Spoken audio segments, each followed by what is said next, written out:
Hey, everybody, this is Dr. Tamara Allen with Pwzzy Kat Talk Podcast, here with the amazing ThatFinanceChick, Atti Quewa Green. How are you, Antiqua? I'm good. How are you? I'm good. It's been a few years since we've seen each other. We haven't seen each other since Arkansas. Yes, it's been a minute. It's been a minute. Well, I am so happy to see you, and it's so great to see all of the amazing success that you have had. I remember when you were here in Atlanta, when we took our first class together, I remember you had 100 followers on Instagram. Remember that? Yes. It was crazy. And you have how many followers now on Instagram? Like 52,000. Woo! That is amazing. So please do me the honors and tell everybody what you do, Miss Green. So my name is Atti Quewa of ThatFinanceChick. I help women create balance between living life and reaching their money goals because nobody has time to be miserable just to say they have money. We've been in this outdated finance space for a while where people just make it seem like you have to pay bills and die. And I am just not of that mindset. You know, it's funny because I grew up and I used to hear my mom say, robbing Peter to pay Paul. And I used to be afraid that my mom was going to jail because I was like, my mom is robbing Peter. I'm like, who the heck is Paul? My mom is going to jail. It is so funny. But, you know, when you're a kid, you literally take everything literal. But I am super excited that you are on our podcast today. Again, this is Pwzzy Kat Talk Podcast, where I get to talk to the women about finance, love, relationships, and just everything in this world today as we transition after this planned scamdemic and how people are going. Girl, no, you didn't roll your eyes. No, you didn't roll your eyes. Why you roll your eyes? Man, this pandemic was a lot. The last 3 years weren't even real at this point. It did seem like it wasn't real. It's so interesting because I'm sure, you know, we kind of keep up with each other on our social media platforms. And, you know, we had a death in the family. The boy's dad died. And then I was sick the following year and almost, you know, transitioned. So I'm definitely grateful on a day-to-day basis that I am still here. I never took the shot. Okay, because I didn't believe in it. And I remember my husband taking the shot. I was so upset with him for taking the shot. And then they just came out with how that sucker is transitioning for you through sexual intercourse. You know, so somebody who had taken a shot and someone who didn't take the shot is transfer, is what it's called. It's a transfer. So anything to take us out. Okay, anything to take us out. Yeah, it's a whole gambit, but we'll leave that for another conversation. And I do believe that it was a planned scamdemic, and I probably should have bought the dang on domain name, but it definitely changed the trajectory of our life. Would you say that it changed the trajectory of your life financially? Oh, absolutely. Absolutely. One of the biggest things that we did at the height of the pandemic was we bought our house. And that was the biggest blessing in disguise because I was planning on waiting a little while longer, but our rental company was raising the rent. It was only by $50, but it was still there was enough. You're truly a finance person. You're like, absolutely not. No. So once we got that letter, I reached out to a friend of mine who's a mortgage broker in Houston, and she started to help us with getting qualified for a mortgage and all of that. And we were able to buy a house for, say, $125,000, a 2.5% interest rate. And our mortgage before property taxes started to increase was $890 compared to the now $1,800 that house is going for rent for. So that was more than double. And that would have made a huge difference in our finances. Absolutely. That's a tremendous difference. And it's funny because as people ask, this made 20 years that we've been in our home, because I actually built this house after, you know, the dad and I had separated at the time. I actually built this house myself. So this was the first house that I bought by myself without my ex-husband or whatever the case may be. And I think my interest rate was 3.25% at the time. And I bought the house for like $319. It's worth more than $500,000. And my mortgage isn't over $1,600 for what I have. Let me tell you something, because of the cost. Like you said, yours is 125, mine was 319, and my sons are still at home. And the reason why they moved back in, because one had got out of college, Two, planned scandemic had happened. And so it was like, no, we need to be together. You know what I'm saying?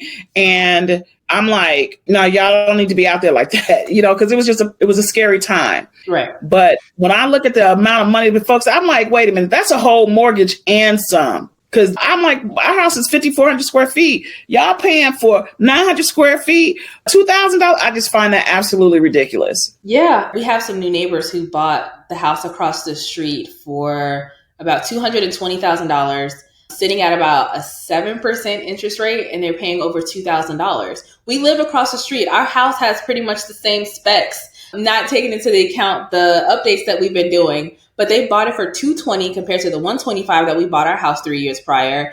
And their interest rate 7%, but their mortgage is sitting at almost $2,000, if not a little bit more. It's wild. It's crazy. I remember being here when we first moved in, and mind you, exactly 20 years ago, 20 years and 3 days, because I bought the house on July 3rd after they finished building it.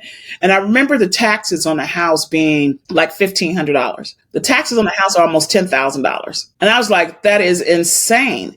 So just the cost of everything just going up, anywhere from the gas, anywhere from our living expenses, but yet the dollar isn't going up. And, you and I, we kind of go back and forth because, I'm a trader and you're an investor as well. And, I love me some crypto. Okay.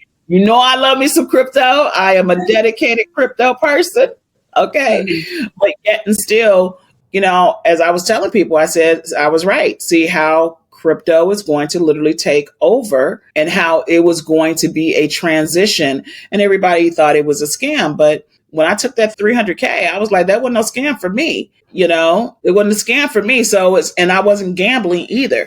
I did market analysis. So let's talk about that, because you are a traditional financial person, whereas I learned it coming in. So what do you think about these new financial people today? Don't roll your eyes. What you think of them? My dad is a retired stockbroker, so I get it. I get it by birthright. But tell me what you think of these new financial people today. I think if you go into any space, you have the good and the bad, and there's a lot of outdated, and it's a lot of annoyances. Because I'm on the opposite spectrum of a lot of the traditional finance people. You make X amount of dollars, all of your money should be going towards debt to get out of debt. And if you don't have a certain amount of money in your bank account, you shouldn't be worrying about entertainment. Please take that somewhere else, because our life is short and you can't eat debt free. You can't breathe debt free. You need to have some sort of balance. And there's just a lot of people also who use shame tactics for finance. And I'm just like, I don't know how you go get your nails done or get a pedicure, or I don't understand that. It's like, you still have to live. Okay. Yes. It's just a matter of how you live and how you decide what's more important. Like for some women, they like to get their hair done. Mm-hmm. That's the one luxury that they don't want to give up. Right. Yes. That's that, Mm-hmm. Some people like to go get a massage. That's one of the luxuries that they don't want to give up. Some people like to buy weed, which I don't, indulge in the weed portion. Okay. But some people, to me, that's a whole addiction in itself. But you're right. It's like sometimes they put restrictions on, well, you said you didn't have any money, so why are you doing this? Right? Because I want to breathe, Bill. That's why. I'm tired. I'm stressed. And if you don't want me in an orange jumpsuit, you better let me get this $7 latte. Please. Not the orange jumpsuit, okay? Okay. So let me ask you this. Between you and your husband, and now that you have a 15-year-old in the house, what is the biggest thing about finances that has been a struggle for you? The fact that we have a 15-year-old eating us out of house and home. A lot. Yes. She's been with us 6 months so far, and Lord have mercy, this girl can eat. But that's the biggest thing. And then also, teaching her how to understand money, because I'm like, you're 15 years old. Eventually, really soon, you're going to have to manage this on your own. But I think between me and my husband, initially, it was just us getting on the same page because we communicate differently. My husband has no problem with taking the back seat on things because we work off of our strengths. no matter who makes what, it's all going to the same account. It don't even matter in terms of our bills. So I will say, hey, this needs to go here. This is when it needs to go here and why. Or, hey, I need you to put a little extra in here because I want to tackle this month.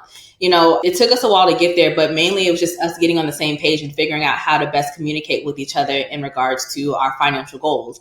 Bottom line is, our main goal is we just want to be comfortable. And comfortable for us doesn't look like an extravagant lifestyle. It looks like living in this house until we can't fit. But we want experiences. We want to travel. We want to shop. We want to do all those things.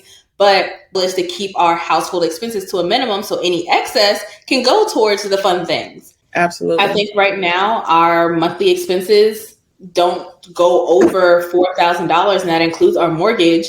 So anything past the $4,000 mark, that's the extra that we used to play.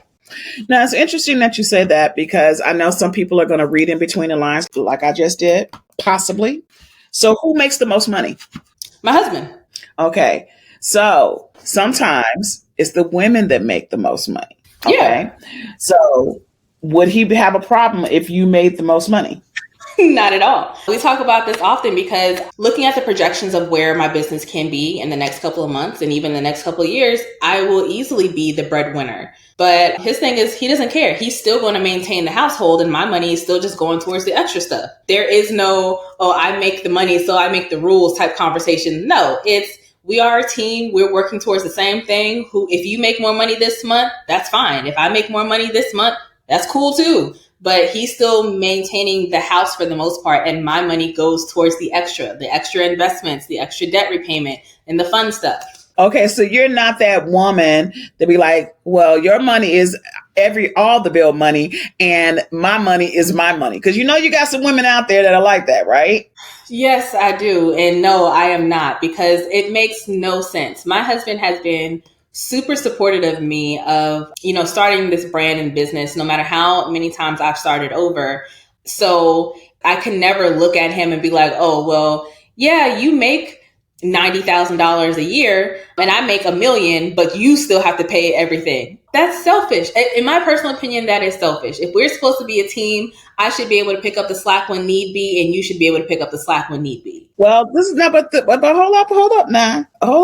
According to Gabrielle Union and her husband, they split everything down the middle. Listen, whatever works for people in their relationships is their business. As long as it's not a coaching client, it has nothing to do with me. If y'all want to split things down the middle, 50-50, go for it. If the wife pays for all the house stuff and he pays for all the other, go for it. If it's the other way around, it's whatever works for y'all. I think too many people get wrapped up in the dynamic of, I'm the man, you're the woman, I'm supposed to do this, I'm supposed to do that.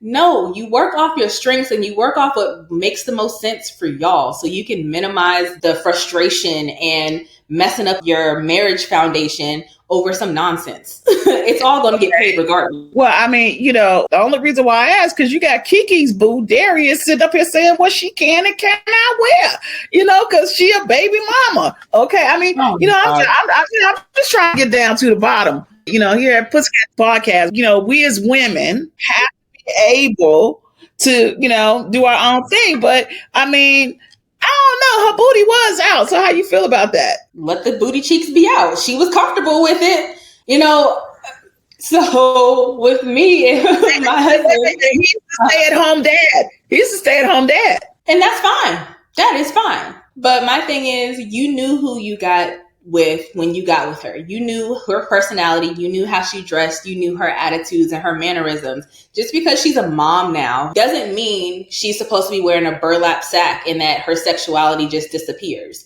And people try to make it seem like, oh, well, he was just trying to protect her and cover her. Women don't like structure. It's not that women don't like structure. You're just not going to flip the script on us. You liked me for who I was when we got together. Now we have a baby together and all of a sudden I'm supposed to change that? No. So you think because she makes the most money and he's the stay-at-home dad, that had something to do with it? Of her, with what she had on? Yeah. No, I think that just is who she is as a person. She picked him. She knew he made $500,000 annually or whatever the case was. She knew that he didn't make as much money as her. But I don't think money comes into play here. I think it was an insecurity of his showing, because not only were the cakes out, but Usher was serenading her and enjoying the cakes being out. But in the same breath, she was all over his neck. Okay, she was, Usher. It's Usher. It's a celebrity. Like, as long as she's not out here thotting and botting and messing up y'all, So the booty cheeks out wasn't thotting and botting. The booty cheeks was out.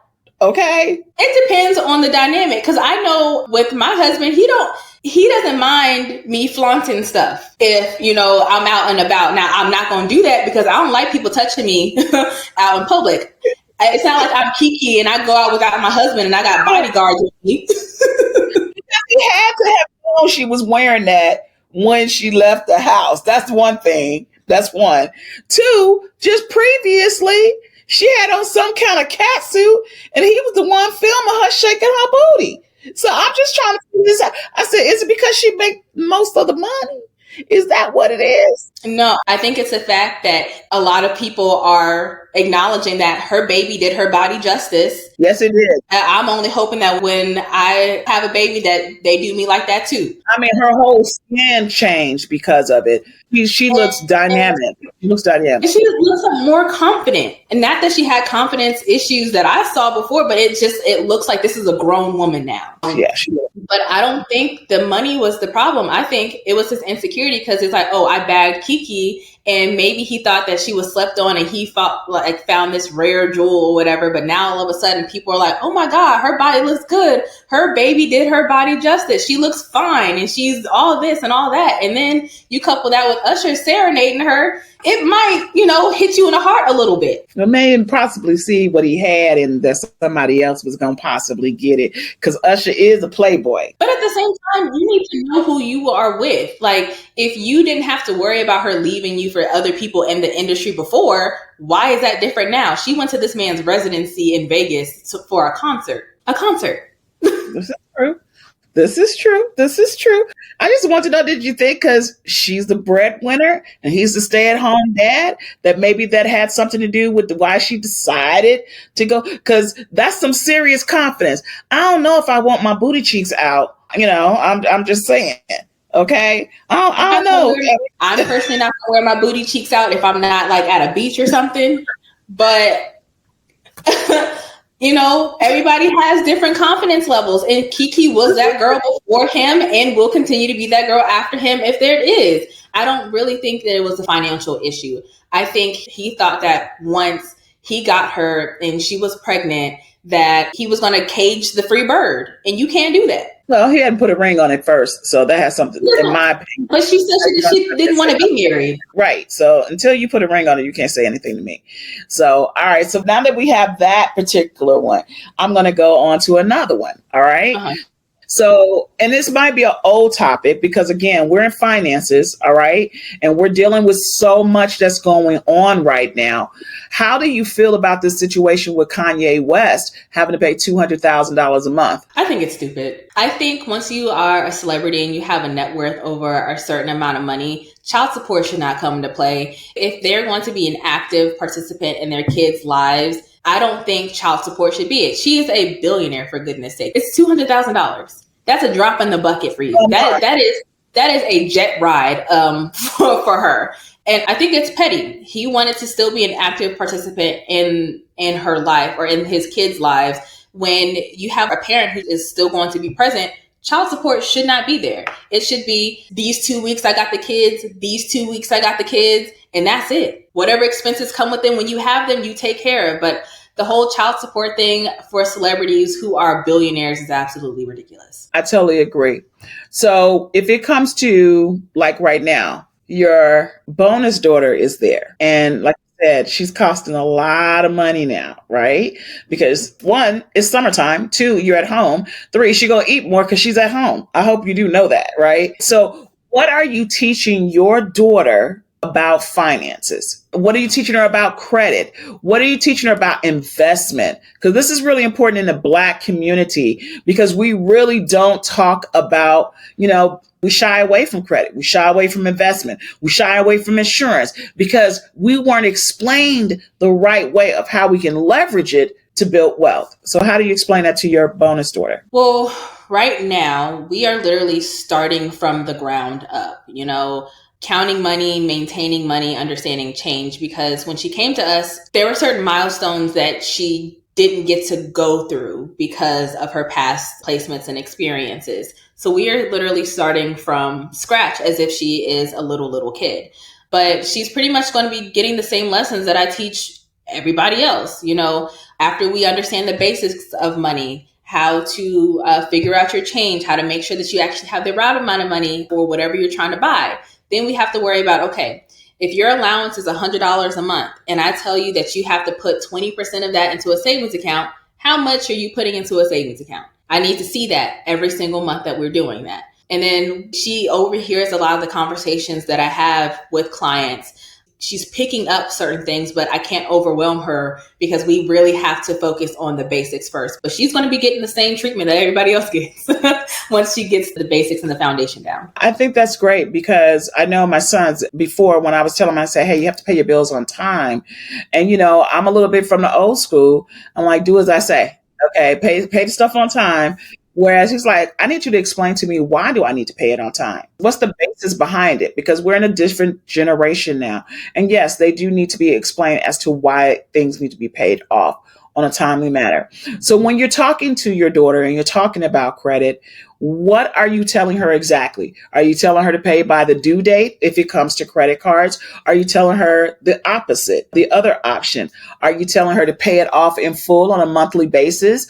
Or have you even put her on as an authorized user to build her up now because she's 15 years old? What are some of the tactics that you are actually using with your daughter now? Because this is an opportunity for her to build so she can be straight instead of being blind when we went to college and they just threw credit cards at us at 18 years old and we didn't understand money. So what are you saying to her? So we haven't gotten to the topic of credit yet because we're still on the topic of cash management. But when we are out and about, we give her cash to pay for the stuff. And we want you to know how much money to give the lady, how much you're supposed to get back, like the basics like that. But once we get to credit, when it comes to paying them off, I'm going to tell her like I tell everybody else.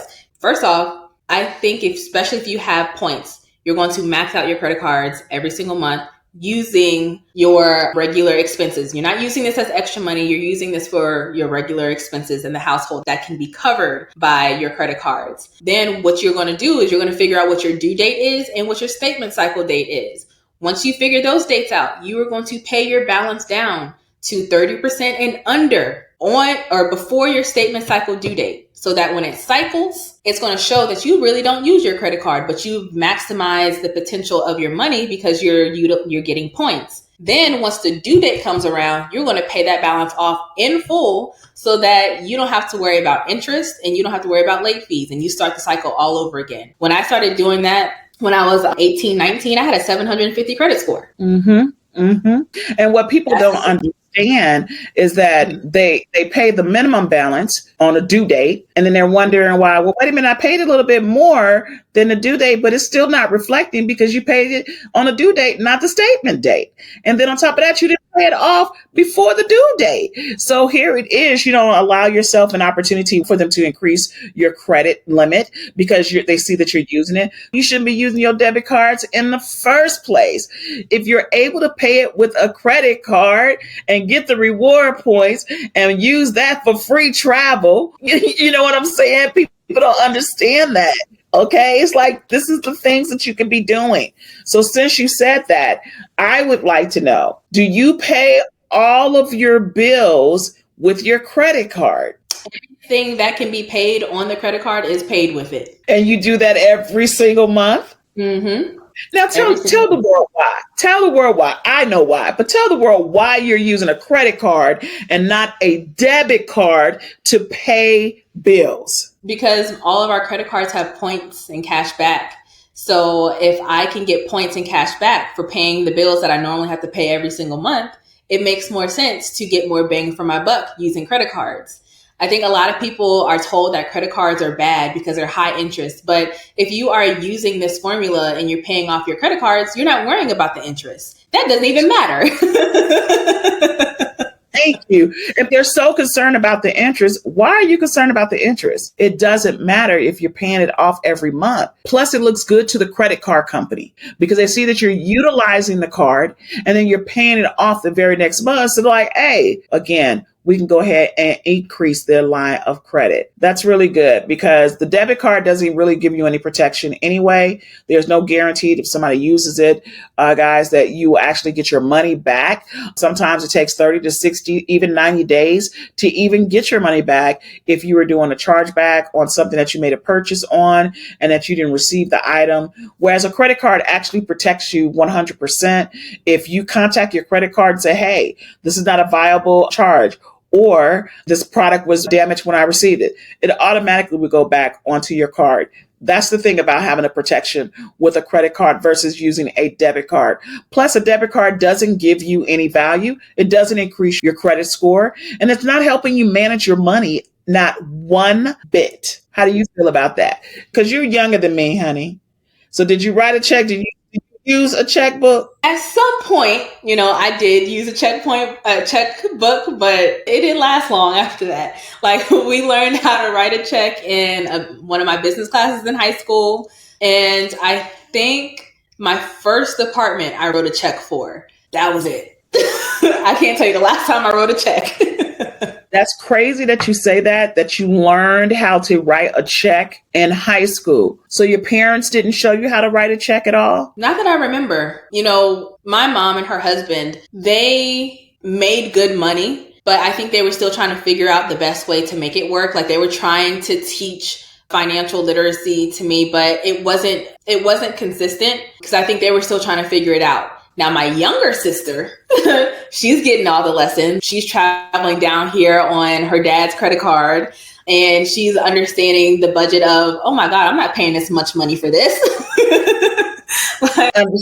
You understand. I didn't get the same training that she gets. That's the oldest sister for you. How did you learn about finances? Because you're pretty savvy, okay? So what made you want to say, hey, this is a field that I want to get in. I want to help people in the finance portion. I want to talk about investment. I want to talk about credit because you do a whole lot within your program. So what made you want to do this at a young age? Because you're not even 30. I was like, wait a minute, she's still not even 30 yet. You could be my daughter, okay? So, that's crazy. Yeah. And with a 15-year-old, your bonus baby. So why were you so interested in financing? Honestly, in the beginning, I wasn't. So I got in the finance space when I was 16. I was looking for my first job, and I was not trying to come home smelling like nobody's French fries. And I didn't want to make minimum wage. I was trying to be out and about in my new car, and I needed gas money, and I needed money to buy for my clothes and stuff. Okay. So we had a campus bank, like a student bank. And it was like a branch off a credit union locally. So I started working at the credit union. They were paying me, I think, $10 an hour, which was way more than minimum wage. And I was doing pretty good there. And then I started to realize, I'm helping people and explaining things to people 3, 4, 5 times my age. Clearly, there's a need for this. So as I got older and I started working my way up into the different banks, the different positions, I was like, okay, I really enjoy finance, but I don't like being told what to do. I always wanted to run my own business. I thought I was going to run a nightclub. Let's just collectively laugh here because you can't even leave my house after 9 o'clock. I met you, you were 24. Yes. Okay. I remember that specifically because it's been like 6 years. So for you to now to be blossoming and teaching people all around, not just you as the world, about finances, what is that like? How many people have you helped so far? It's like hundreds now. I think at this point, throughout my business, I've helped over 3,000 women start and maintain their financial journey. 3,000 women? Are you serious right now? 3,000 women before the age of 30, you have helped them understand financial literacy. That is powerful because we need it in our community in this time, because with the dollar being basically eradicated, everything going into the DeFi space. And again, they're trying to track everything that we have. All right. That's really what it's all about. about. What do you think about the Fed now that's supposed to be actually out right now? What do you think about that? Well, this is just another evolution in our currency. We went from gold back to fiat, and now it's digital. So we're part of the generations that get to see this actually change over now. Am I a fan of the government being in my business and knowing all my stuff? No. But, Correct. This is where we are at now. I am a little worried to see all the policies play out in regards to the digital currency and our dollar and how that's going to be affected globally, with China and everybody else. So, I'm not a fan. I'm worried, but I'm watching. Because eventually we're not going to have a choice but to use it. Because they're not giving us cash. For them to say, oh, we have no more coins when you go into the store. Like, really? Well, where do coins go? So you're telling me in all this time we have no more coins. Yes. That is a scary situation that what's going to happen with the Fed now. It's like, if you were hiding money, it's crazy. Like I said, I love the crypto space. Everything's going to be based off of credit. Do you think a person should be judged by their credit status? No, absolutely not. There's so many factors that get people in the financial situation that they are. And to be judged by their credit is absolutely ridiculous. You have people who grew up in poverty. They don't make financial literacy classes nationwide. More than likely, it's an elective. The only reason why I learned business finance is because I took business as electives in high school. I didn't have a personal finance class. So you have people who grew up in poverty. You have people who are raised by a generation who are just now able to breathe, but didn't know how to teach the next generation about money. I don't know. I don't think it's fair to be judged by your credit in that system. Now, that's what's getting ready to happen. They've taken the middle class out. So either you're going to have the people who don't have poor credit, no checking account. Everything is based off of a debit card. Okay. Or you're going to have the people who have the credit, are able to leverage it, have the insurance policies that are in place that they can actually live off of, as opposed to just getting a term. Okay. So I want to talk to you about that. Do you think we should be living off of the whole, or do you think people should get term insurance? I'm asking you this for a reason. I don't like either. Why don't you like either? Explain to me why you don't like either. Term is like car insurance. You use it or lose it. I don't like it for long-term insurance needs. Whole life insurance is expensive and it's slow growth. I like IULs, but there are a lot of people who are against it. And I understand, because a lot of times when people get IULs, they were sold into it by an insurance agent who didn't fully explain to them how to leverage and how to fund the account so that it actually makes sense. But it just ends up being more expensive for them in the long term. I believe if you know how to pad the policy properly, IULs are better. And you also have to do your research on the company, the rates, and the program that they're going to put you in. Like, I had this whole debate a couple years back about IULs, whole life, and term policies. And I'm like, if you are just wanting to get something started and you need to have life insurance, yes, term is great. But if you can find a term policy that can be convertible into whole life or into an IUL policy, even better. But a lot of times these policies last you 30, 50 years. And if you outlive the 30, 50 years, you don't get your money back. And that's how I feel about the just in case insurance, which is the term. Okay. It's like you're paying for just in case. Yeah. But you get nothing back in the end. And that's what they sell the Black community. The final expense, when someone dies, here's, a quick 20,000 so you can bury them, or 10,000, still not enough. They didn't talk to us about wealth. Yes, whole life is expensive. IUL, if you get a better return and a higher interest rate on having the money inside of an insurance, in that particular insurance policy, which will allow you to even live off of if you have a substantial. So how do you feel about people liquidating their cards, putting it into the insurance policy, and then borrowing from the insurance policy 30 days later and then investing it in something else? Because that's the play now. I know you're very stringent and against certain things, but I want to hear what you got to say about this, because folks is making themselves their own bank. No, I love the idea of making yourself your own bank. I love that idea. I think if you have an IUL policy and the purpose of that policy is to help you invest in something else, go for it. But at the end of the day, you still need to make sure that you have just life insurance.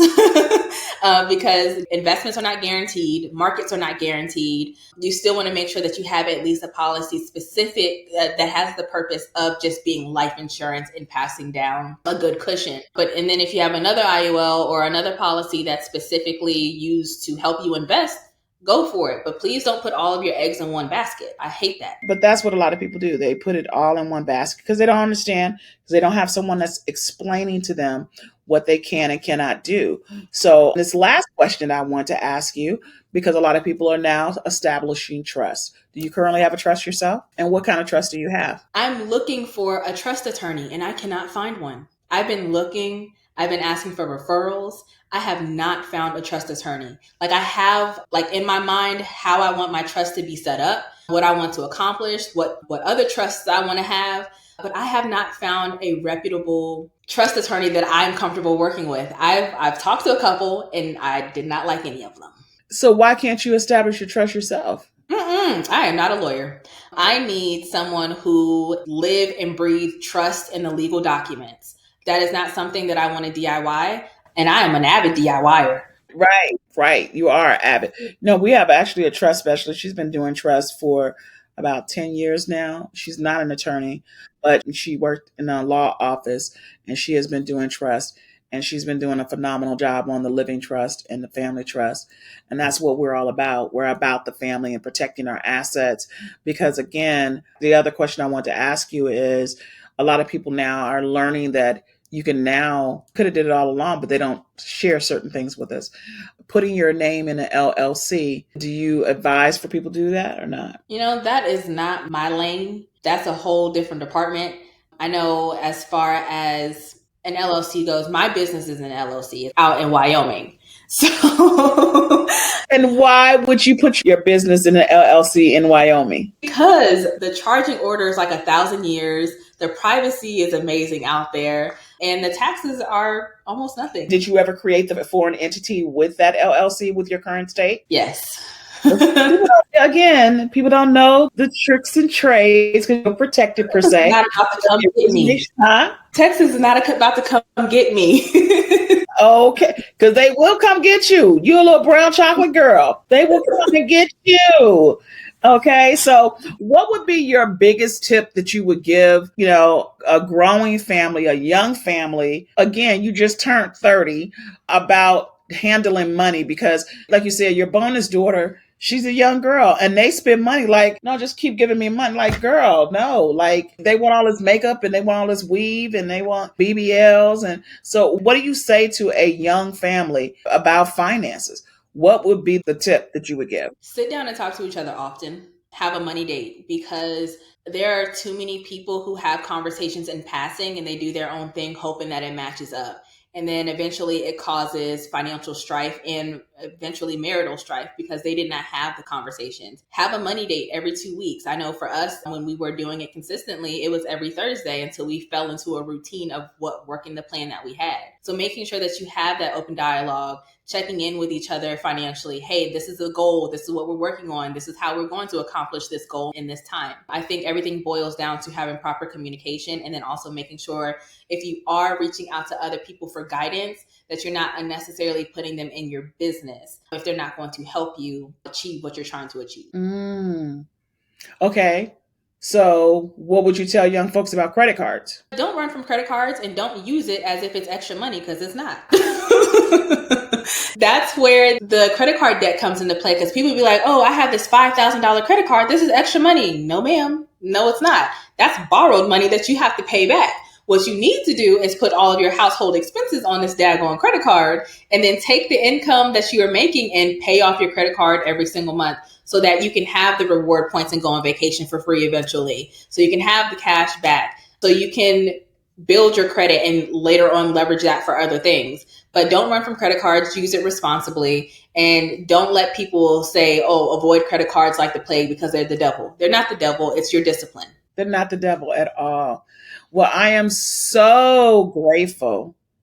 I mean, again, it's been 4 years since we've seen each other, but 6 years when we first met.